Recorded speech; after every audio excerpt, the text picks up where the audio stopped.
Bonsoir à tous, ravi de vous retrouver pour ce nouveau journal sur RTI 1. La chaîne de solidarité se met en place après les pluies qui ont fait des centaines de sinistrés en Côte d'Ivoire. Des personnes de bonne volonté s'organisent, des collectes de dons en nature, des mobilisations sur la toile pour apporter du secours aux personnes touchées. Après les pluies, on met en place les premières solutions, mais on cherche aussi les causes et en pole position les sacs plastiques et les pneus usagés qui contribuent fortement au dysfonctionnement des ouvrages d'évacuation des eaux pluviales. Les populations sont exhortées au civisme. Ils sont environ une centaine à avoir choisi la destination Corée du Sud pour effectuer des études ou encore faire des affaires. Les 13 600 km de distance qui séparent la Côte d'Ivoire à ce pays ne sont pas un frein pour ces Ivoiriens vivant en Corée du Sud. Nous irons à leur rencontre dans ce journal. Bienvenue dans le journal de RTI 1 ce mercredi 20 juin. Face au drame national que la Côte d'Ivoire a vécu dans la nuit de lundi et dans la journée d'hier, le chef de l'État, régulièrement informé de l'évolution de la situation, regagne Abidjan ce soir. La présidente du Rassemblement des Républicains RDR s'est rendue auprès des familles touchées par les pluies diluviennes. Henriette Dagri-Diabaté a été à Cocody, à Kouedo et à la rivière Assidessi. Elle leur a traduit tout le soutien de la nation ivoirienne. Herman Guivet. De l'émotion, parents et amis des victimes décédées à Akwedo restent dignes dans la douleur. Parents, me charge de vous dire merci pour votre arrivée ici. Henriette Dagri-Diabaté, présidente du RDR, à la tête d'une forte délégation venue leur témoigner son réconfort et son soutien. Nous avons voulu symboliquement venir dire Yako à une famille qui a perdu à la fois en même temps 3 personnes. Et nous espérons qu'ils auront un repos bien mérité. L'État fera ce qu'il peut et ce qu'il va faire, mais en même temps, je souhaite que de telles catastrophes n'arrivent plus. Une visite que saluent les familles Ogi, Zulo et Dago. La douleur reste vive. Son arrivée ici nous va droit au cœur. Nous sentons que la nation est avec nous. La grande chancelière en mer est venue au secours aux côtés de ses enfants. Nous lui disons vraiment grand merci. Deuxième étape de cette visite de la présidente du RDR, la résidence de la famille Zakpa à la rivière Assidessi. Proches de la famille sont réunis. L'une des sœurs de la victime, témoin des derniers instants de sa défunte sœur. La présidente du RDR, Henriette Dagri-Diabaté, a exprimé toute sa compassion à cette famille. Nous nous sommes rendus dans la maison sinistrée. Les stigmates sur les murs témoignent de la hauteur qu'occupait l'eau au moment du drame. Rose Zakpa aura sauvé ses enfants au péril de sa vie. La chaîne de solidarité s'étend. Des personnes de bonne volonté se sont organisées pour une collecte de dons en nature afin de venir en aide aux personnes sinistrées. Dans un premier temps, des produits alimentaires et aussi du matériel d'hygiène ont été distribués. Salima Toudia et Grace Kando. Du porte à porte pour collecter des dons en nature. Ils seront distribués aux sinistrés des pluies diluviennes. Nous sommes venus vous voir. C'est concernant ce qui se passe actuellement dans le pays avec la pluie. Là, vraiment, c'est juste un élan de solidarité. Tout ce qu'on gagne, on va collecter et puis ensemble, on va aller donner ça. Vêtements, produits de toilette, ces dons sont offerts par les femmes de Koumassi. Vu vraiment ce qui s'est passé, on a été touchés. On a mis un petit comité en place rapidement pour pouvoir faire du porte-à-porte pour un petit élan de solidarité pour pouvoir soutenir les familles endeuillées et les familles qui ont tout perdu. Dès les premières heures, les actes de solidarité se sont multipliés. À la permanence du député de Cocody, Yasmina Wenye, on s'organise aussi activement. On collecte, on trie et on distribue les dons réceptionnés suite à l'appel lancé sur les réseaux sociaux. On est en train de s'organiser pour leur envoyer des vivres, des dons, pour leur envoyer des médicaments, des premières nécessités. Ils ont tout perdu. Toute aide peut compter et tout geste est important. Étudiants, pharmaciens, médecins, secouristes, tous participent à cet élan de solidarité. Les sinistrés peuvent aussi compter sur les internautes qui relaient en temps réel leurs besoins. La disponibilité des centres d'hébergement est publiée sur les réseaux sociaux avec le hashtag « Les Ivoiriens sont formidables ». La commune de Cocody à elle seule a enregistré 13 cas de décès. Le maire et son conseil municipal sonnent la mobilisation afin de venir en aide aux sinistrés. Une réunion de crise s'est tenue ce matin. 50 millions de francs CFA ont été décaissés et d'importantes décisions ont été arrêtées. Partout, des mesures de normalisation sont donc entamées. On met en place les premières solutions, mais on cherche aussi les causes. Et au banc des accusés, la mauvaise manipulation des sacs plastiques et aussi des pneus usagés qui contribuent au dysfonctionnement des ouvrages d'évacuation des eaux pluviales. Les populations sont invitées au changement de comportement et au civisme. Amadou Ouattara. Après les inondations, l'heure est au ménage. Des habitations endommagées aux routes obstruées par des vagues de boue, sans oublier les devantures des commerces, les populations sont à la tâche. À la Riviera 3, la voie menant au Grand Carrefour bénéficie d'assainissement. Les caniveaux sont aussi entretenus. Une initiative du ministère de la Salubrité, de l'Environnement et du Développement durable. Ces travaux sont suivis par le BNET, Bureau national d'études techniques et de développement. Poisson, entretien, balayage, désensablement. Il faut pouvoir libérer la voie pour que les véhicules puissent circuler normalement. Pour le technicien du BNET et les populations riveraines, la pluie est un phénomène naturel, mais le comportement de l'homme sur son cadre de vie est pour beaucoup dans ces inondations. Les constructions anarchiques, l'emploi abusif des sachets plastiques jetés par la suite dans les caniveaux sont entre autres des mauvais comportements dénoncés. Ceux qui construisent les caniveaux, là, on doit casser les maisons. Là. Ils vont quitter ces caniveaux parce que ce n'est pas normal. On doit interdire ceux qui jettent les ordures dans les trucs. Et quand ils sont en vide poubelle, ils n'arrivent pas où on vide poubelle. Là. Quand ils voient qu'il n'y a personne, là, ils viennent, ils déposent au bord de goudron quand ils s'en vont. Donc quand il pleut comme ça, la pluie, ça fait boucher les caniveaux. Il y a plus que non, ce local a été construit sur un caniveau. Donc vous voyez que c'est compliqué. Chaque habitant doit peut-être veiller à une salubrité, saine dans sa zone. Il y a une espèce d'incivisme, n'est-ce pas, qui prévaut. Les caniveaux sont devenus des dépotoirs, donc c'est bouché et ça empêche les eaux de ruissellement, n'est-ce pas, de suivre ces voies-là. Face à l'incivisme des populations, les seules campagnes de sensibilisation ne semblent plus être efficaces. Malgré la mesure d'interdiction de l'utilisation des sachets plastiques, on le retrouve presque partout. Ils bouchent les caniveaux et empêchent les ouvrages de bien fonctionner. À ces plastiques, il faut également ajouter les pneus usagés. À Atoban, quartier Oscarine, un pont menace de s'écrouler. Le mitoyen des habitations proches ayant cédé sous la pression des eaux. Et les riverains en sont bien sûr très inquiets. La commune de Koumassi, connue pour ses cas d'inondation en saison des pluies, s'en est sortie cette fois indemne. Pas de dégâts matériels ni de pertes en vie humaine.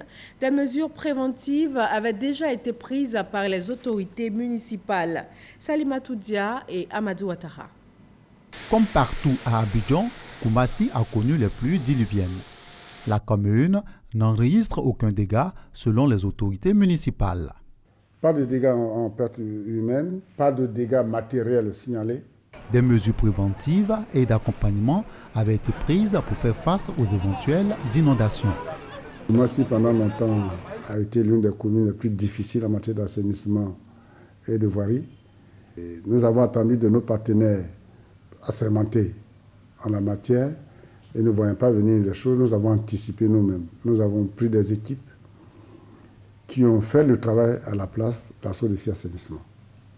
Nous avons engagé pour près de 400 millions, grâce au concours de la Banque mondiale et avec nos fonds propres, des travaux de curage des passages sous voie. Le ministre de la Construction, de l'Assainissement et de l'Urbanisme a permis que le curage du canal d'Anmabo soit entrepris.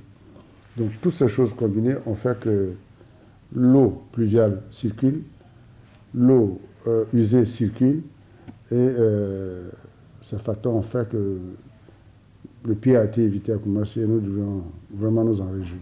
Les travaux de curage des passages sous voie se poursuivent avec les équipes sur le terrain pour l'assainissement de la commune de Koumassi.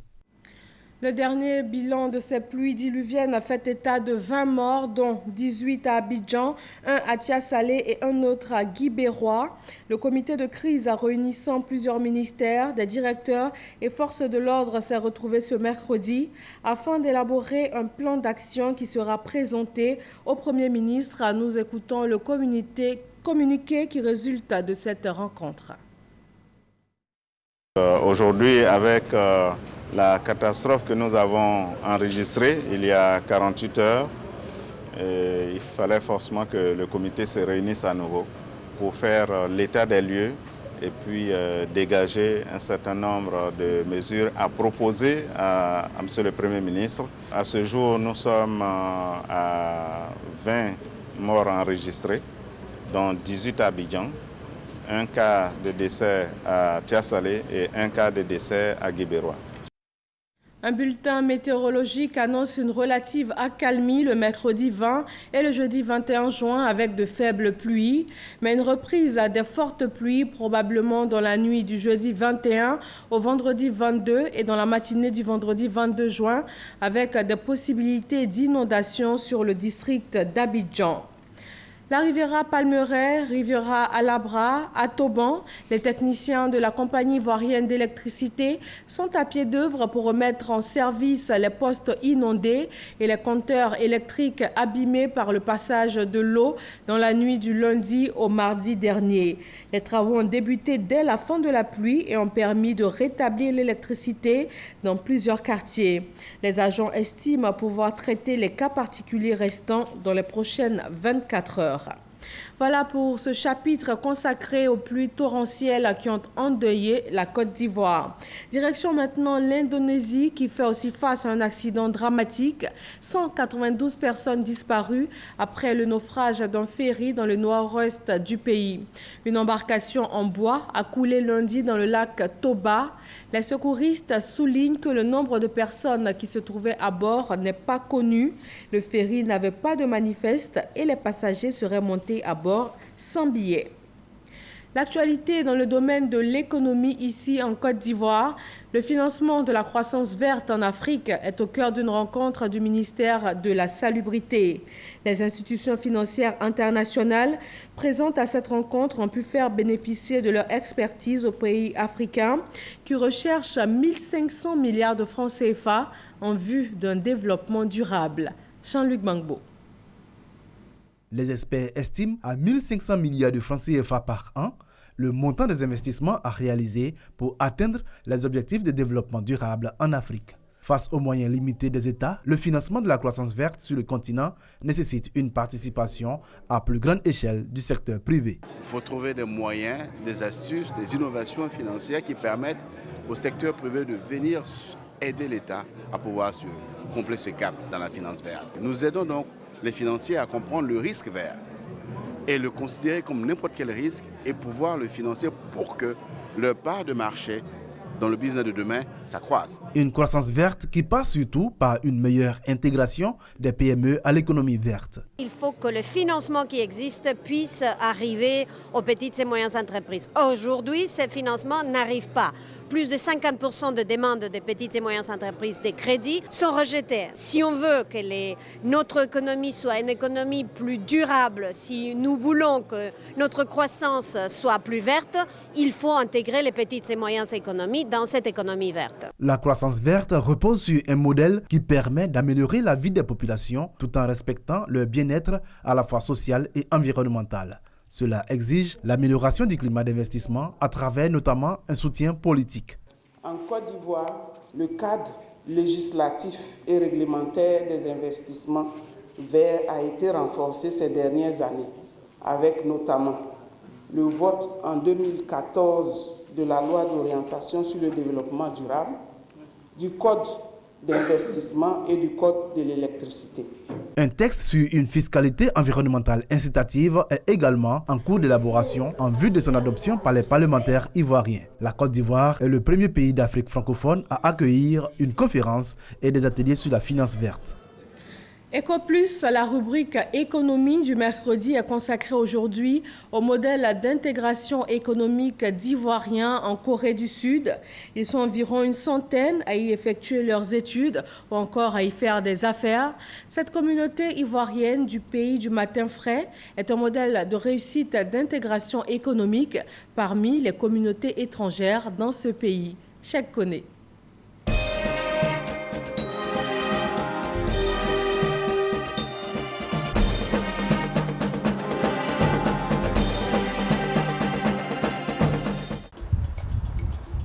Tous les matins, Bénédicte Kwame presse les pas pour se rendre à son cours de langue. Passage obligé pour tous les étudiants étrangers inscrits dans cette université.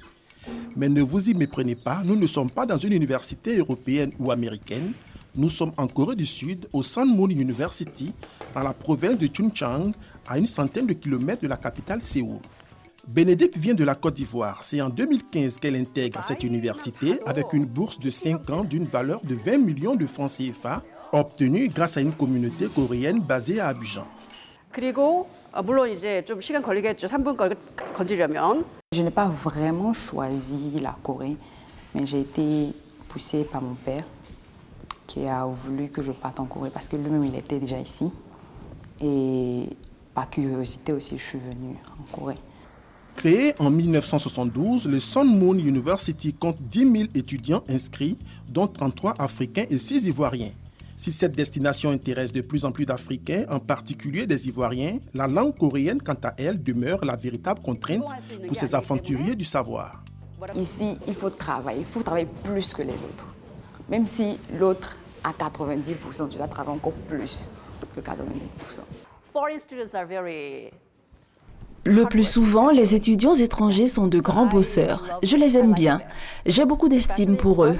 Particulièrement Kwame, elle est studieuse et a de très bons résultats. Les pressions académiques ne sont pas les seules difficultés auxquelles doit faire face Bénédicte. Avec une bourse qui couvre à peine sa scolarité, la jeune fille de 23 ans exerce de petits boulots. L'éducation et la formation sont une véritable obsession en Corée du Sud. Le pays y consacre chaque année un peu plus de 5,31% de la richesse nationale. Un modèle qui séduit. En 2016, quelques 100 000 jeunes du monde se sont rendus en Corée du Sud pour des études dans les 600 universités du pays. Le gouvernement a instauré des mesures incitatives, assouplissement des conditions d'obtention de visa, accroissement du nombre de cursus en anglais et l'octroi de 700 bourses d'études à travers le monde. Contrairement à Bénédicte, Prince Adiko et une poignée d'autres étudiants ivoiriens ont bénéficié de cette bourse complète d'une valeur de 15 millions de francs CFA. Scolarité, argent de poche et assurance maladie inclus. Cette bourse nous permet d'étudier dans les meilleures conditions qui soient. Nous sommes bien logés, nous avons les cours qui nous sont payés. Les notes, c'est sur 100. On nous demande 70 points. Et 70 points, quand je calcule en moyenne dans notre pays d'origine, en Côte d'Ivoire, c'est comme si l'élève avait 14 de moyenne. Même si tu as jusqu'à 13,99, on te fait reprendre la classe. Si la qualité de formation en Corée du Sud attire davantage d'étudiants ivoiriens, l'économie du pays, la 11e du monde, avec un PIB estimé à 841 500 milliards de francs CFA, attire, elle, de nombreux investisseurs. Lui, c'est Memel Achori, un entrepreneur ivoirien qui s'est lancé il y a une dizaine d'années dans un secteur méconnu en Corée, la restauration ivoirienne. Il n'y a vraiment pas d'autres bars ou restaurants tenus d'abord par un Ivoirien ici en Corée.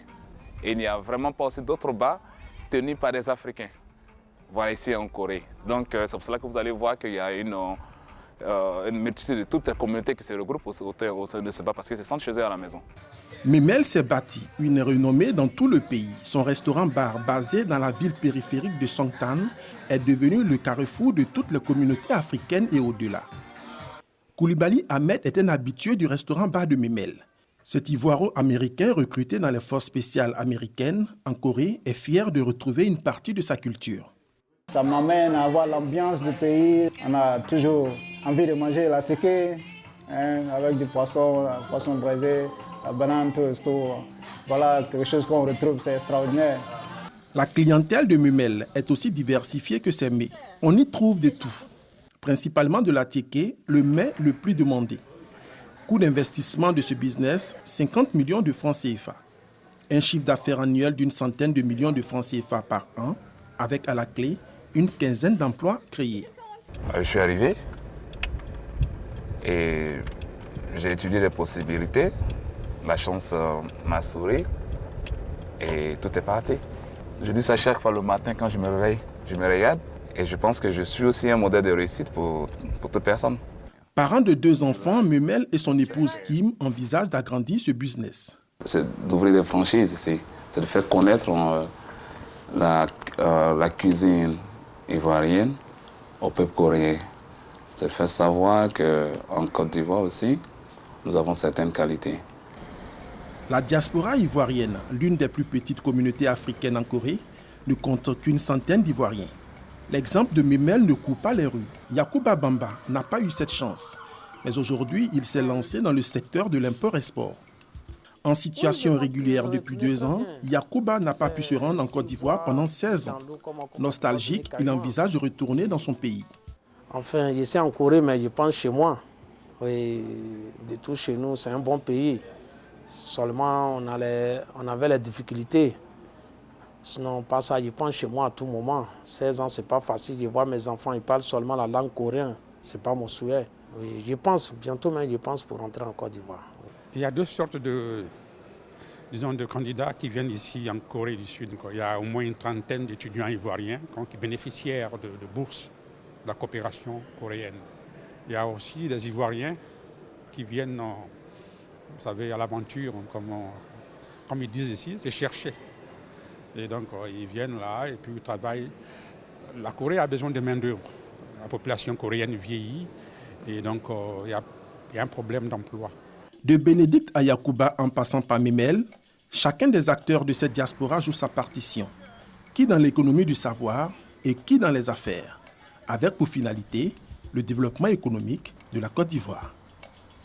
Face au drame que la Côte d'Ivoire a vécu suite aux fortes pluies de ces derniers jours, le chef de l'État ivoirien, régulièrement informé de l'évolution de la situation, a regagné Abidjan ce soir.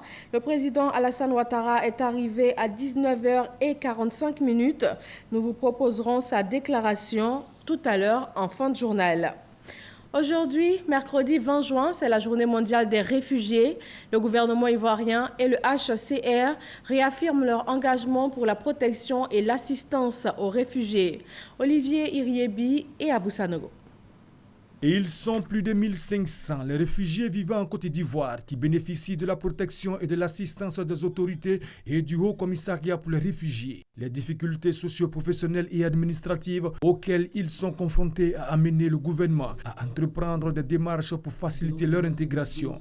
Je voudrais à cet égard rassurer les réfugiés, le Haut Commissariat des Nations Unies pour les réfugiés et tous nos partenaires que le ministère des Affaires étrangères et le ministère de l'Intérieur et de la Sécurité sont en discussion en vue de parvenir à l'établissement de la carte d'identité et de passeport biométrique pour les réfugiés. C'est le lieu de rappeler que la Côte d'Ivoire, fidèle à sa politique d'ouverture et à sa tradition d'hospitalité, continuera toujours d'appeler ses fils et ses filles à manifester une plus grande humanité et une plus grande solidarité à l'égard des réfugiés. Le représentant du Haut Commissariat pour les réfugiés en Côte d'Ivoire salue l'hospitalité et l'engagement continu du pays dans la recherche de solutions durables à l'endroit des personnes en besoin de protection internationale. Cette journée est aussi l'occasion de rappeler que de tout le temps, le HCR et ses partenaires gouvernementaux ont toujours garanti la protection internationale aux réfugiés présents sur le territoire de Côte d'Ivoire. En cela, je voudrais relever que l'approche de l'État de Côte d'Ivoire à l'égard de toutes ces personnes qui ont trouvé refuge sur son sol est tout à fait singulière. Avec les réfugiés, c'est le thème de cette 18e édition de la Journée mondiale des réfugiés. Une thématique qui impose de mettre les personnes réfugiées au centre des actions du gouvernement. Au cours de la célébration, les autorités ont appelé les Ivoiriens vivant en exil à rentrer au bercail. La journée mondiale de la drépanocytose était hier 19 juin, une maladie qui touche plus de 150 000 personnes dans le monde.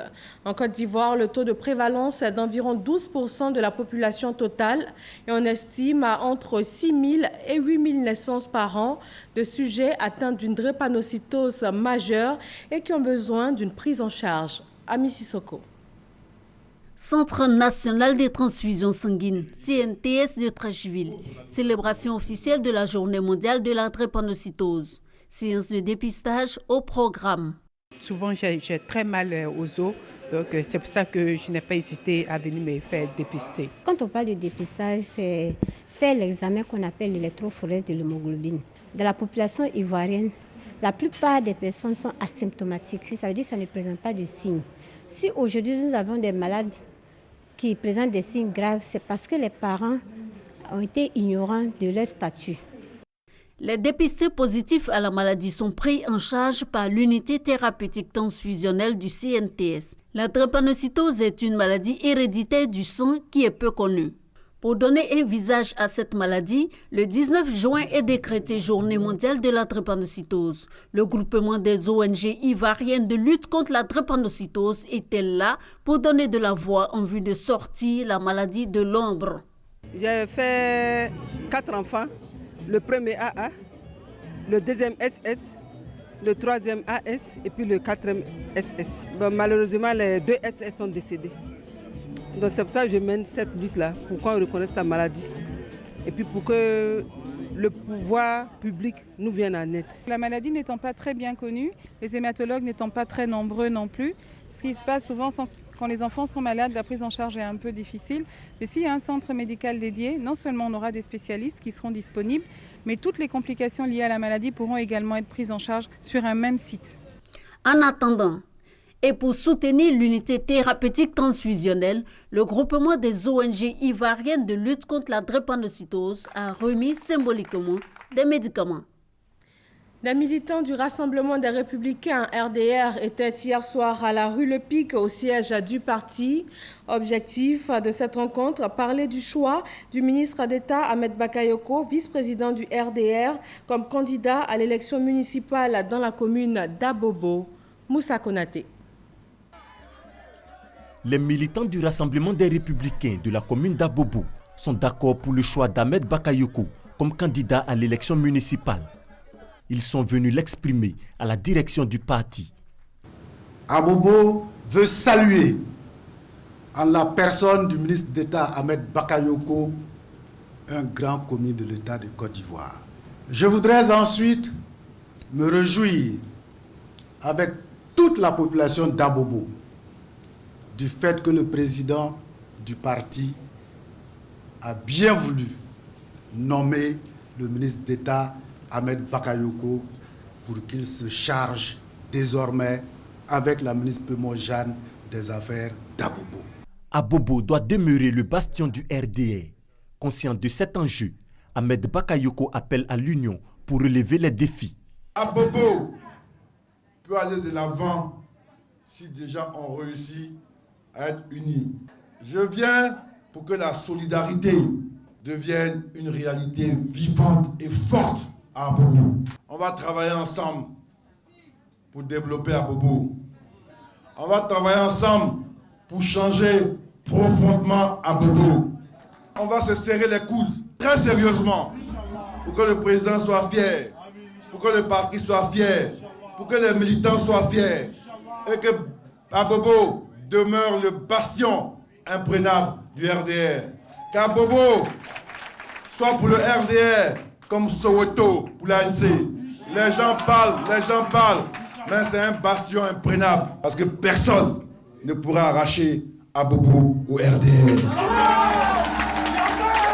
Pour réussir le pari, la première bataille à mener, c'est la participation à la révision de la liste électorale en cours en ce moment. Le vice-président du RDR invite les populations à se faire enrôler. L'enrôlement est un moment clé de l'élection. Qu'on se mette tous en ordre de bataille pour l'enrôlement. Enrôler tous nos militants majeurs. Réenrôler tous ceux qui sont partis. Il y a plus de 19 000 militants d'Abobo qui sont allés s'enrôler ailleurs. Il faut les faire revenir pour demeurer le poids électoral du RDR. Pour donner l'exemple, Ahmed Bakayoko s'est fait enrôler dans un établissement scolaire à Abobo.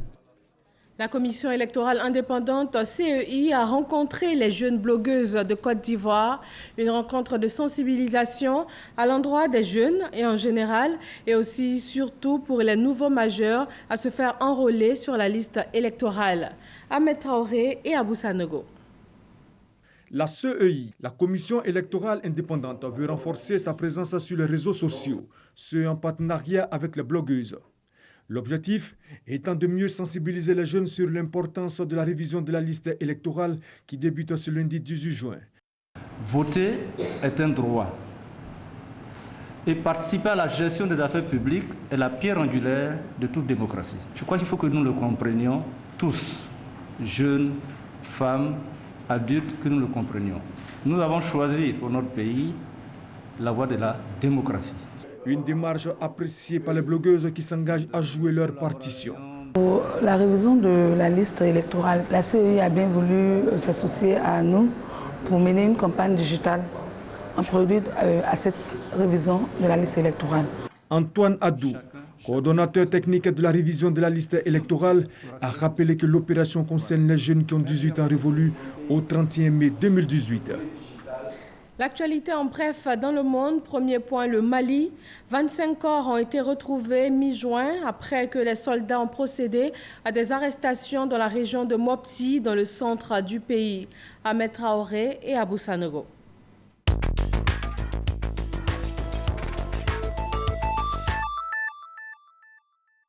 Elle a été éditée au même endroit où on édite, par exemple, le passeport. Comme annoncé par le ministère de l'administration territoriale et de la décentralisation, la distribution tant entendue des cartes d'électeurs biométriques a commencé ce matin partout au Mali, aussi bien qu'à l'extérieur.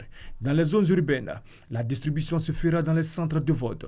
En ce qui concerne les milieux ruraux, ce sont les gouverneurs et les préfets qui peuvent décider des lieux de distribution. Les Maliens de l'extérieur pourront aussi retirer leurs cartes dans le consulat et ambassade du Mali dans leurs pays respectifs. La distribution des cartes continuera jusqu'au 20 juillet. Les autorités ont aussi rassuré que même les électeurs dans les zones de sécurité auront leurs cartes. Chaque président de bureau aura une carte. Il aura plusieurs. Ce départ annoncé mardi soir intervient au lendemain de vives critiques du plus haut responsable de l'institution contre la politique migratoire de tolérance zéro de Donald Trump. Les États-Unis ont annoncé mardi soir leur départ du Conseil des droits de l'homme de l'ONU basé à Genève, qu'ils n'ont pas réussi à faire réformer et juge partial envers Israël.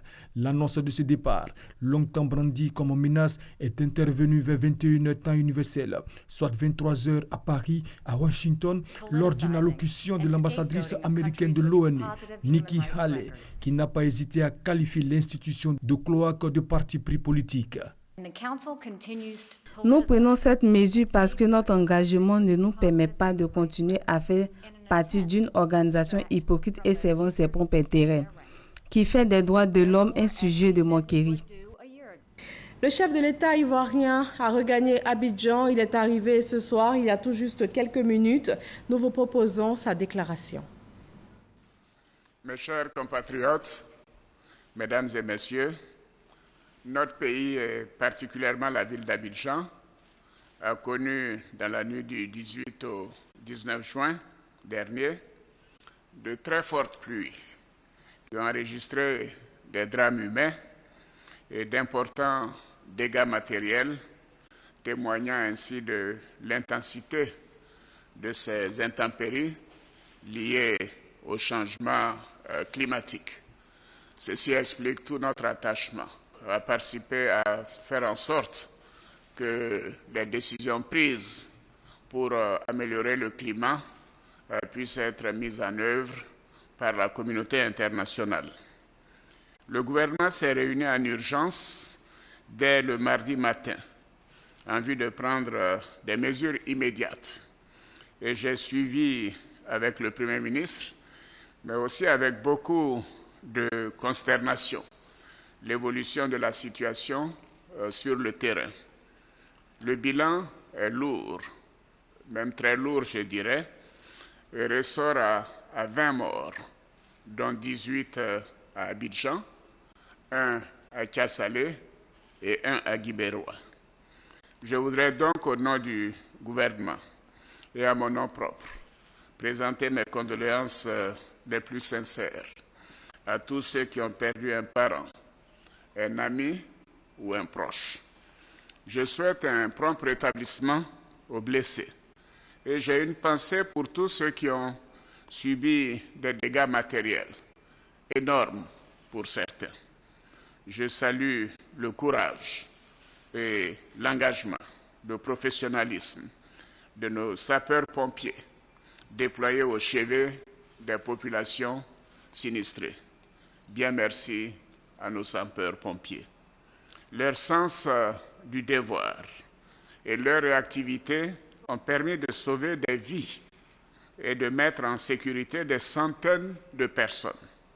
Je tiens également à remercier et à encourager toutes les équipes chargées de la réception des appels d'urgence, les numéros verts, ainsi que les postes médicaux avancés qui font un travail remarquable sur le terrain.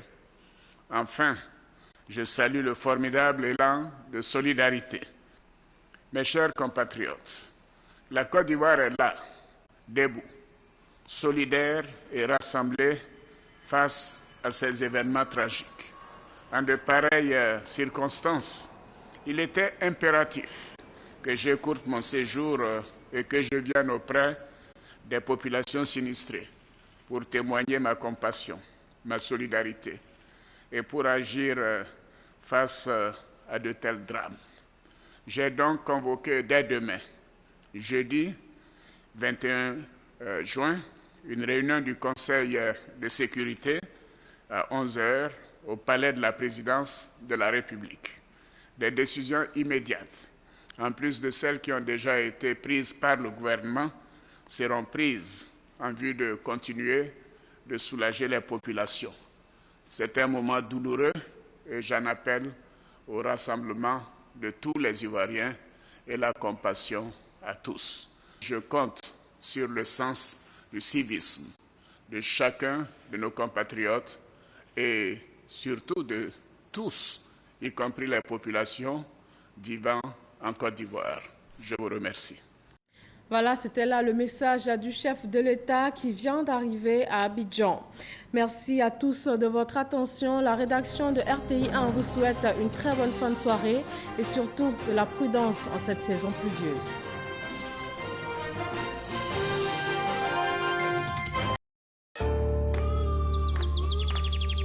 Une nouvelle étiquette pour Candia. Candia le lait, onctueux, soyeux, crémeux. Candia, c'est le bon goût du lait. Moi, c'est Candia. Bienvenue sur MyCMU, votre application mobile pour tout savoir sur la couverture maladie universelle CMU. Simple d'utilisation, MyCMU facilite la vie des assurés en donnant toutes les informations utiles. MyCMU fonctionne sur les téléphones Android et ne nécessite pas de connexion Internet. Grâce à votre application, vous obtiendrez des informations sur les sites d'enrôlement, l'état de vos cotisations, le panier de soins, les centres de santé, les pharmacies du réseau CMU. MyCMU vous permet également d'effectuer votre pré-enrôlement avant de vous rendre dans un centre pour finaliser l'opération. Alors n'attends plus, télécharge-moi sur Play Store et la couverture maladie universelle n'aura plus de secret pour toi.